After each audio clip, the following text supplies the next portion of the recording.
Sweeping changes to credit card rules take effect today, designed to protect consumers.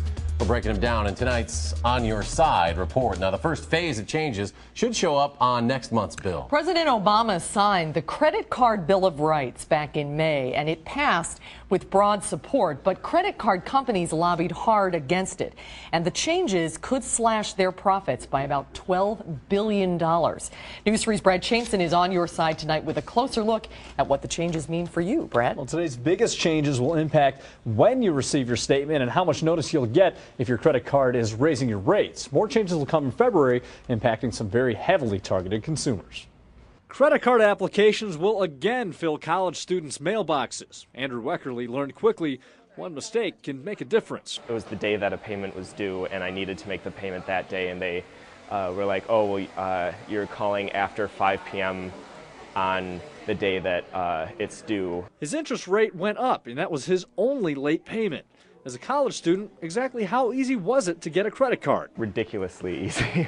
It was pretty much like they sent me the information with almost everything filled out and just required my signature. His brother Adam is getting ready to start his first semester at MATC and will find it much harder to get credit this winter. We've seen that there were some credit card issuers that were taking advantage of the situation. And so I think that this sheds light on the problem.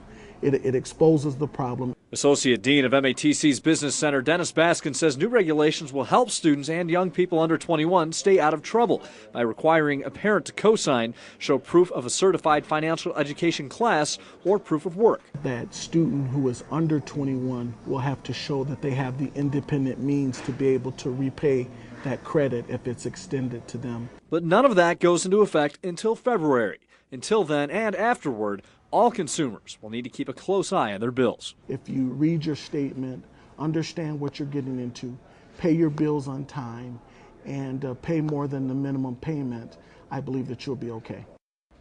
Now, those big changes today, your statements must be mailed to you 21 days before the bill is due instead of the current 14 days. And if there's any major changes to your agreement, including changes in interest rates, they must notify you 45 days ahead of time instead of the current 15 days that's set right now. So the changes that are going to protect some of those college students, that's a good thing. But there are other changes coming too this winter. Right. Everything today was just a very small portion of the entire credit card Bill of Rights. And the rest of that will go into effect 9 months after President Obama initially signed that act. That was back in May. So that'll be in February when that finally goes into effect. All right, Brad Chaimson reporting tonight. Brad, thanks. Thanks, Brad.